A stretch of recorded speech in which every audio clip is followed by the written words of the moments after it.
Well, hello you bearded bastards, and welcome back once again to Ep.7, Scorchfountain.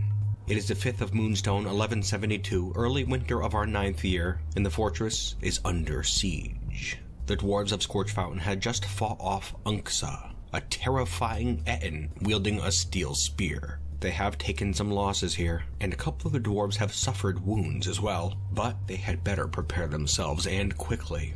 For the foul forces outside are making their way swiftly into our fortress. A strange group it is, and yet also dangerously familiar. This is a foe that marches under a banner bearing table-cut gems, the symbol of the hate of dominating, our oldest enemies.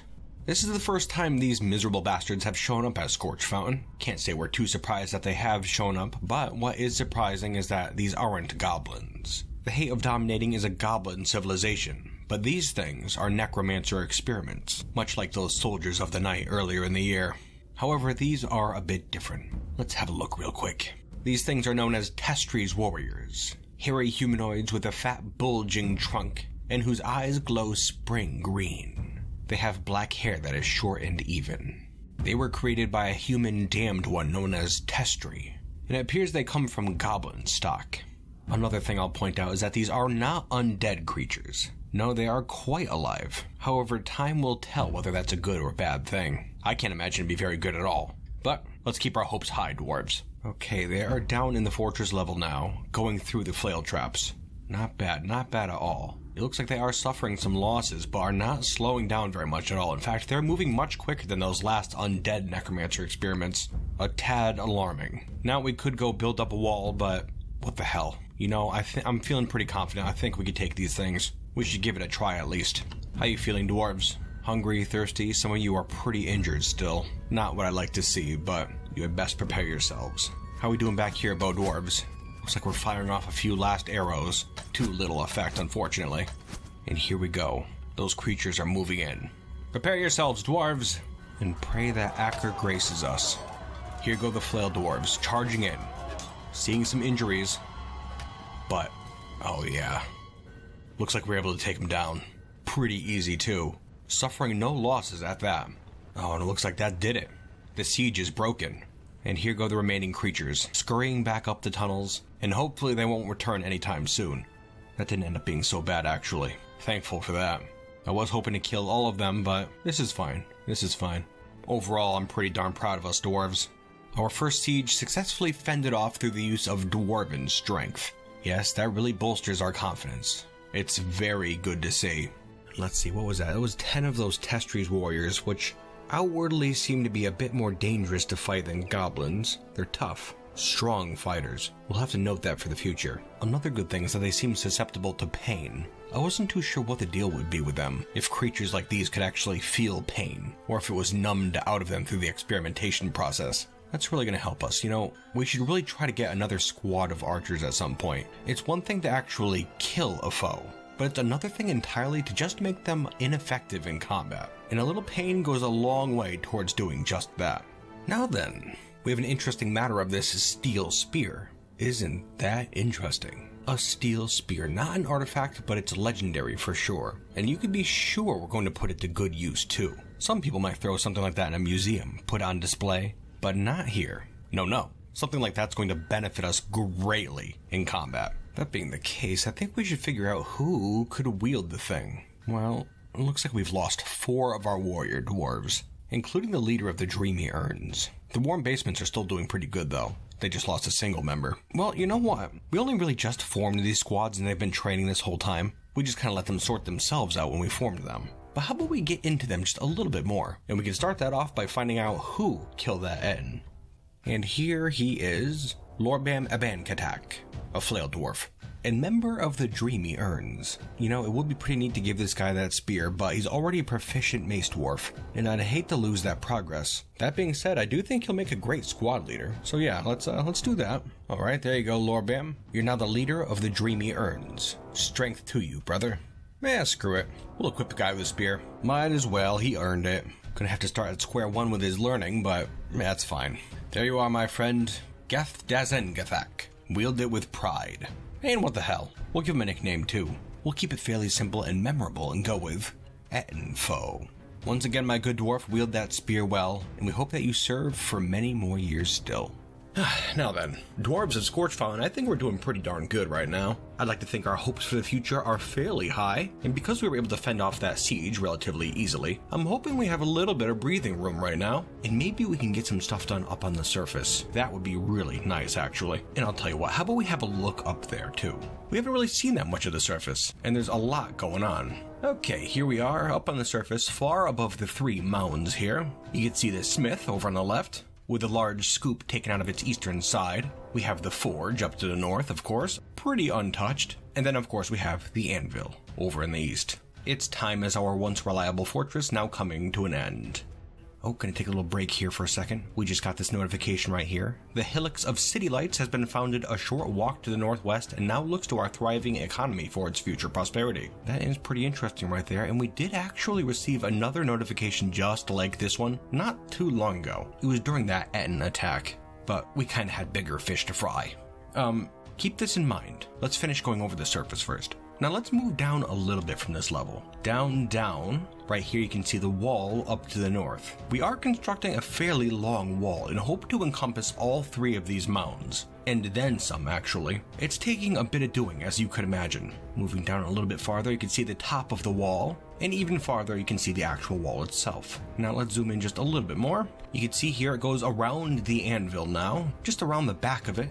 Constructed mostly of diorite and dacite blocks, but we're also trying to use the natural stone and just smoothing it where possible. It wraps around the back of the anvil and up to here where that archer tower is, and what is hopefully going to be our future main gate.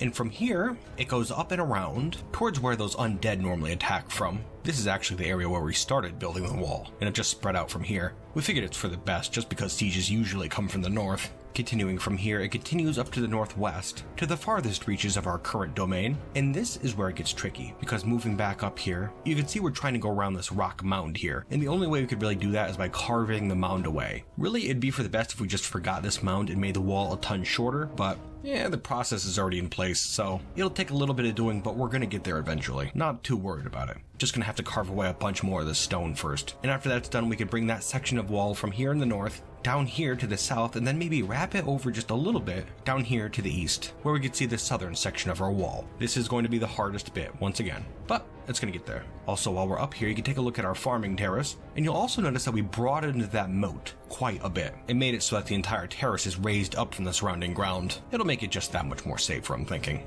And really, that pretty much sums it up for our surface project for the time being. The farm terrace is looking good, still trying to get that tavern in place on top of it. The archer tower is done now, and we're still working on that wall. And hopefully after that's all done, I would really like to make a nice, secure courtyard around our main entrance. One with a nice gate that we can close and open. That'd be pretty handy. I would like to put some minecart tracks out here so we can start carting wood and plants down to the fortress in a snap. And if we're doing that, then I'd like to make a nice shorter route into the fortress as well. One that would be a bit more efficient than that twisting trap corridor that we currently have. It'll take a little bit of doing, but it'll get there in time. Now then, we received that message about that Hillocks City Lights. Let's have a look. Okay, having a look at the world map. Here we can see our fortress, Scorchfountain. And just over here to the northwest, on the bank of this brook right here, is the dwarven Hillocks of City Lights. The site's government is the Remarkable Spear, and its population is about 50 individuals. Gonna have to keep that in mind. Maybe we can appoint a messenger and start recruiting dwarves from this place. Might be interesting. I don't think we're quite that desperate yet, though. And as I said, we did receive another notification just like that before, but that one wasn't for a Hillocks. If we look up here just to the north of that one, we can see the dwarven fort of Theater Tones, with a population of about 500. This place is economically linked to us as well, which is pretty exciting. I'm pretty sure if we appoint a messenger, we could just send them here and start calling dwarves into our fortress. And seeing as how there's 500 dwarves here, that's pretty handy. You know, actually, having a look at the world map here and seeing all the places that there are around us, I'm starting to think that maybe we should go out and cause a little trouble, perhaps. I don't know, what do you think? There are a bunch of abandoned settlements out there. Towers, forts, caverns, all sorts of places. And a lot of them do have a ton of books in them, which would be nice if we're ever going to start up a library. It would certainly be more efficient to just take these ones laying around than actually buying them from merchants. First, I want to take a look around to see if we could find any with something more interesting than books, though. That looks like a good one right there. The Castle of Glisten Sect. looks to be completely abandoned, and it's only 3 days travel away. Let's have a stab at that. What do you say, dwarves? We'll explore the castle of Glissensect. And, well, it seems like they have a lot of interesting items there, possibly artifacts, so we're not going to loot mundane items or steal livestock. I suppose we can free captives if there are any there. That might be interesting. And we will certainly take important treasures. And I don't know how smart this will be, but I'm going to have a stab at sending out all 3 squads, including the captain of the guard, which is very poorly advised. I realize this, but I enjoy a risk. Let's do it. Really, I kind of doubt we have that much time before sieges return once more, so I want to do as much as possible before they do return. If we can get 30 dwarves to go out and return with 30 artifacts, well, that would certainly be a good thing now, wouldn't it? Just hoping they don't dawdle too much while they're out there. That would seriously screw us up. And while our soldiers are out and away, there's a couple other things I'd like to point out here. Well, first, let's address all these boulders and rocks all over the place. It's a mess, sure, but there's a lot of it, as you could tell. That being said, it is something that we're currently dealing with, and you can see that if you take a look down here to our stone stockpiles. Yes, we have nice sizable stockpiles for dacite, gabbro, diorite, as well as microcline and schist. And we're trying to get stuff done with most of it. We're trying to make a ton of diorite blocks for that wall up on the surface, and we're turning microcline and schist into rock crafts to trade. Doesn't really match our fortress's aesthetic, and so turning it into crafts is something we could do with it anyways. Waste not, right? We have 40 copper wheelbarrows in these chambers just to help get it all sorted out. And honestly, I'd say it's going a bit quicker than I expected. Oh, and this is interesting right here. It has just turned over to spring, and it looks like the Outpost Liaison has arrived. It would seem they're extending the offer to turn Scorchfountain here into an official land of our realm, the Abbey of Proliferation. And you know what? I think that's something we might have to do. Instead of just being some far-flung settlement perched up here on the top of a volcano, we can be made an official fortress. And seeing as how it's Moldath making the decision, I think it'd be a sensible choice. Remember, his dream ultimately is to rule the world. And this might be a good step in that direction. Yeah, I could see that. We will accept. And as such, we have to appoint a baron. So darn many choices. There are an incredible amount of choices here, but Moldath, the Beardless. Yes, I think he would recommend himself. He'd make an excellent baron. So, I guess we're now an official vassal of the Abbey of Proliferation. That's kind of exciting. Here's hoping that one day we can work our way up to the position of mountain home of our civilization. Perhaps even one day King Bim will move here.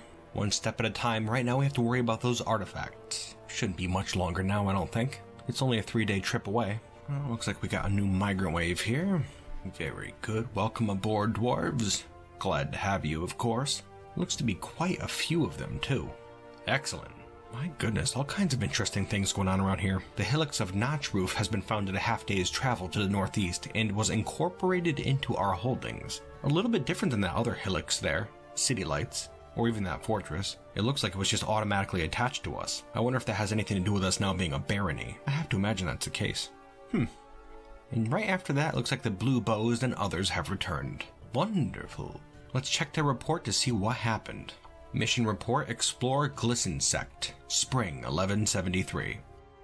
Okay, it looks like they head up to the place and did not encounter any sort of enemy whatsoever, but instead were able to loot a whole lot of stuff, a real lot of stuff. Books mostly, but I think there's some other stuff in there too. And, oh my, that's interesting. After looting all those items, it looks like the forces of the Fountains of Scorching freed the dwarf necromancer Mebzuth Pulleyworks, as well as the human necromancer Nyed Tired Lovers. Interesting. Well, okay, here comes our warriors in from the east. It looks like we have a whole bunch of items here on the ground. They're spoils, I guess. And a little amazed by some of this stuff. Let's just wait for them to... We got a lot of stuff to unpack here. Let's let the warriors file back onto the map first, though. Okay, and I think that's gonna about do it right there. All the warriors are back in the fortress, and those 2 necromancers are headed down to the Scorching Hall. And now we can see what we have here. Wow. Okay, we have some real interesting things here to look at. We have a copper spear, a bronze spear, a melanite crown, an almandine crown, a short sword, copper, a steel bracelet. Oh, we have a steel bow here. Ooh, that's really cool. And aside from that, we have a whole bunch of codexes and scrolls. Oh, that is so cool. Wow, okay, so it is extremely worth it to go raiding that place at least. I wonder how many more things they have there. That is very exciting. And just for the heck of it, let's have a second look at the place. Glisten Sect. Where the hell was it? Huh, here it is. Oh my goodness. Yeah, it looks like there are still quite a few actual artifacts here, as well as books and scrolls, all kinds of stuff. Oh, that is so cool. I really desperately want to go out and just keep getting stuff from here. Do you think it's worth it? At some point, we're going to face another siege. And if our warriors are away when that happens, we're going to be in some serious trouble, but... ooh, screw it. One more time. Oh, I love this. I love this so much. Round 2, let's do this. We'll explore Glisten Sect, all 3 squads, and the same deal. Let's do it. Off with you, warriors. Do not dawdle, please. We need you back before the next siege shows up. And if they do get back, we're not sending them out again. We're going to wait for the next siege. Okay? We're going to be smart. We're not being smart right now. This is stupid. Oh, we're so stupid. Okay, first thing I want to do is come down to the museum here and display all those artifacts, mostly just so we can get them inside the fortress nice and safe. I want them all accounted for before we do anything with them. And the second thing we're going to do is come down here and assign this library down here as an actual library location, just so we can get all those books down here and accounted for. Man, that is so exciting. Also, I'd like to take this time to point out Lorbam here, our current captain of the guard. They're the one that replaced Doc Ironwood. It seems like a decent enough dwarf. They did just lead our first successful raid there, but something of note is their speed. Look how slow this dwarf is, and I do not know why. It's remarkable. It's truly remarkable. At this point, I think most of our other warriors are out waiting for Lorbam. But no, Lorbam here has to go get a drink first. Walk all the way down into the fortress. We're trying to be quick here, remember, Lorbam? Please, hurry up. I'd hate to have to replace you just because you're slow. Tell you what, I think Lorbam has earned a nickname. And I think a good nickname would be Slug. Not a flattering one, but my God, is this dwarf slow. Something I've rarely seen. Well, you keep on going, Slug. Just, go a little faster, please. My gosh. Let's go. All the other warriors are out there waiting for Lorbam right now. Just Lorbam. This dwarf is so slow. It's insane. This is insane. Like, it's annoying. I can't imagine Moldath is going to stand for this. You're our captain of the guard. We kind of hold you to a high standard. And it looks like she's heading out down through the caverns. But she just turned around. She's trying to go back to the fortress to sleep. This is crazy. No, turn around, you idiot. You have to go on this raid. We're working under a very tight time limit right now. This is bonkers right here. Well, here's a stupid measure I wish we didn't have to take. Actually attempting to wall up the fortress. Oh my God, please finish this wall. Okay, the wall is finished. Lorbam, you're not getting in. Go away.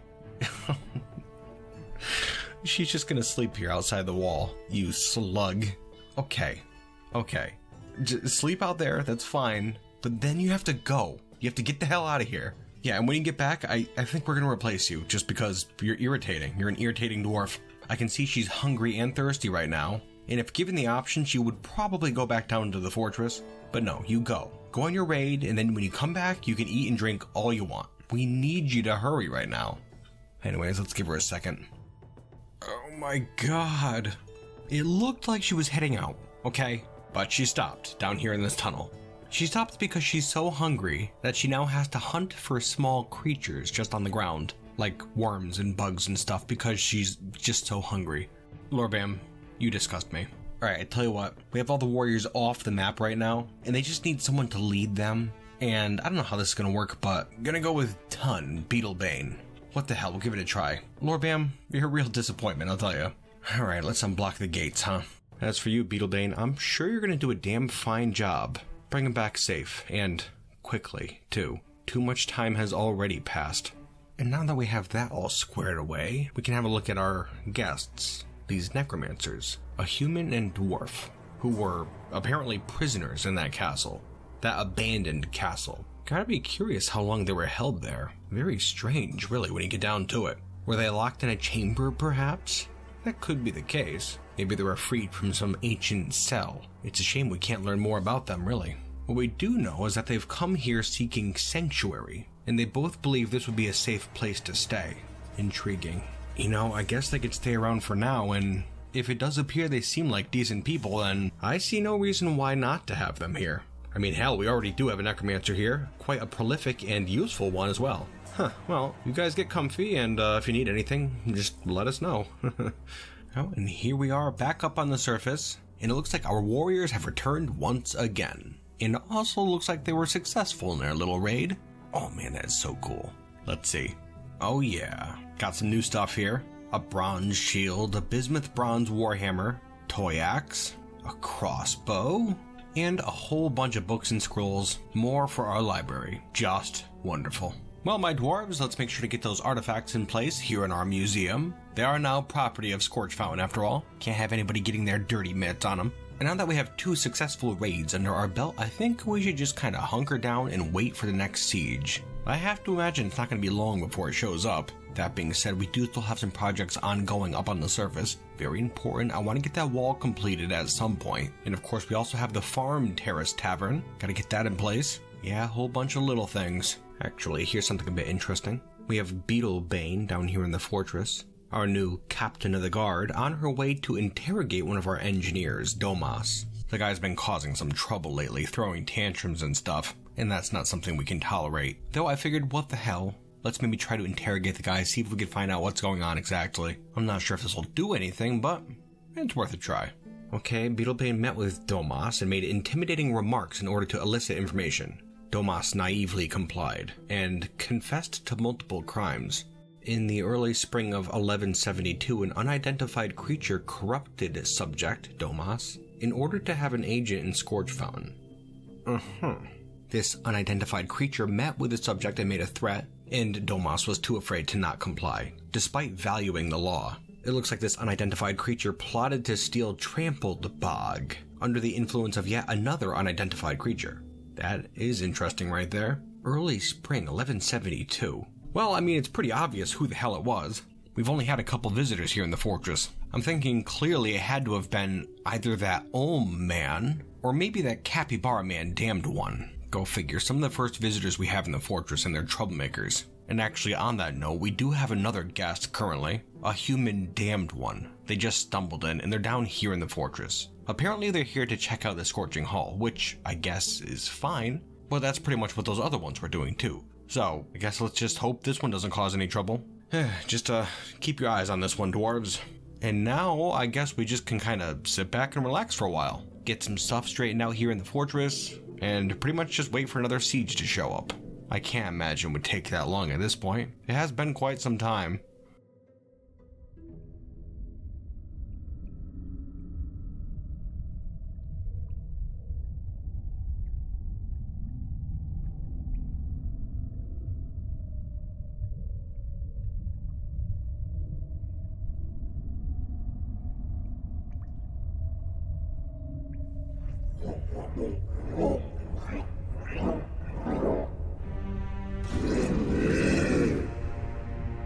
The forgotten beast Sothet has come, a great, scaly snail. It has thin wings of stretched skin and it undulates rhythmically. Beware its noxious secretions. Okay, alright. A forgotten beast. Every once in a while we do hear tremors out in the caverns, but they sound distant for the most part. Not this one though. That's because it's in the first cavern layer, very close to us, exposed to us even, through that tunnel up on the surface. That being the case, I've already turned on a burrow, our new relaxation burrow, which encompasses the Scorching Hall as well as all the residential areas. I figure while we're locked up, we should try to get some socialization in too. Might be a good idea. Looks like there was a dwarf down in this tunnel here that was killed by the creature. They don't look to have put up much of a fight either. Rotten luck. Oh no. Okay. That muddies things a little bit. This snail can fly. Just happened to catch it as it's headed down the farm terrace ramp. That is terrible. Okay. Well, there's little doubt this is going to be an ugly fight. Up here in our unfinished farm area, just a bunch of rough stone chambers, it's going to show up here and head around this curving tunnel, and then up to the north here towards the fortress. And then it's most likely going to head down this ramp right here, which leads to our kitchen area, and a bunch of civilians. I don't know if we can manage it in time, but I just ordered a bunch of our dwarves right here.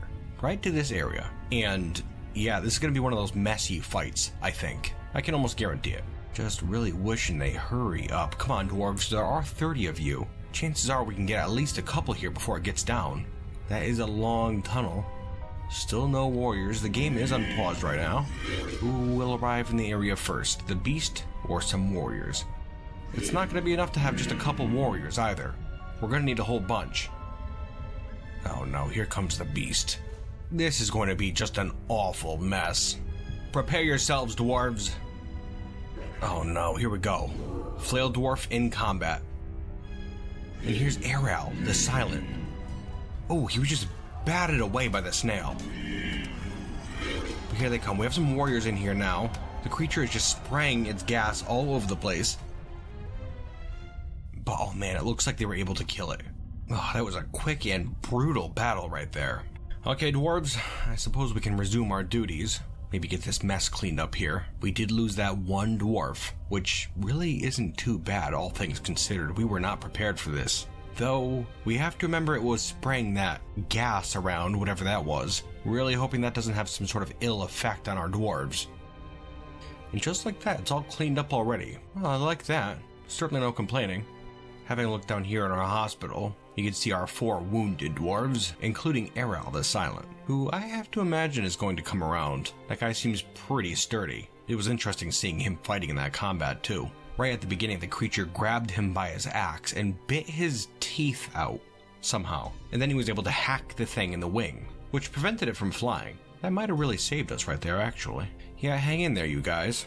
And actually, this is pretty neat. The one to kill that creature was Lorbam, Ettin foe. Killed the thing using his steel spear, Gethdezengathak, the one he got from that Ettin. Stabbed it straight through its body, dispatching it instantly. Remarkable, really. I guess it's a good thing we're using that spear, huh? Good job, Ettin foe. That's the second time you've come through for us. Greatly appreciated. Keep on keeping on, you brave dwarf. Oh, and having a look over here, it seems a caravan from Kulek-Gash-Kaz has arrived. The Abbey of Proliferation, that is. And you know what? I'm getting a bit of a crazy idea. Let's see, they've brought 5 wagons. Not too bad. They gotta be expecting something nice after we gave them that artifact last year. And I'll tell you what, how about we give them one? Why the hell not? We are trying to prove ourselves to the capital and to King Bim now. Having a little look here.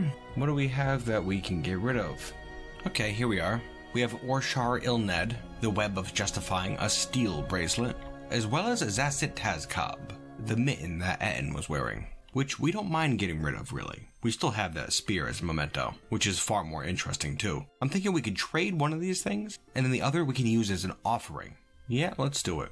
Here comes Thob, our broker, right now. Well, wow. This mitten's worth a little bit more than I thought it would be. Why the hell's that? Hell, I'm not complaining. Fantastic. Let's take it all, dwarves. Okay, we just got a ton from them and made a trade of 2 artifacts. We threw in that toy axe as well. And now we're going to trade this mitten, Zasitazkab, which they are ecstatic with. Very exciting. Now, assuming this caravan can make its way back home safely, we should be a good chunk of the way towards becoming the mountain home of our civilization. Let's cross our fingers. I think this is to be a fateful day.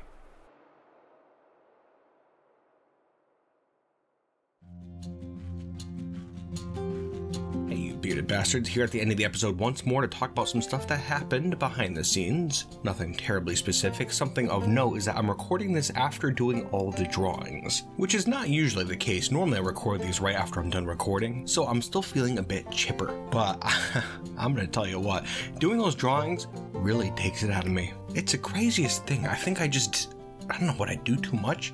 It's crazy, I tell you. That being said, I did have some help with this episode, an inker who goes by the name North Dog. Very, very helpful. Thank you so much, buddy. Actually, North Dog's the one who's been doing the number plates for each episode up on the thumbnail there. Pretty cool, right? And I imagine I'm going to be using inkers from now on, really. I've dipped my toe in, and just to help preserve sanity, I think it's a measure I'm going to have to take, especially with results like these. It's definitely worth it. Thank you once again, buddy. Now then, regarding the episode itself, well, one interesting thing to note is that, well, earlier in the episode, when we were doing those raids, at some point, I think it was after the first raid, we sent the raid out, we got a migrant wave, and then the raid returned. and when they returned, I noticed it was missing a bunch of members. Now, there was no combat, they didn't fight anything out on that raid, so I didn't know why the hell they left, and really, I still don't know why they left. I didn't realize until afterwards that that migrant wave that came while the raid was away actually had a bunch of the members of the squad, which is totally bizarre. I've never seen anything like that before.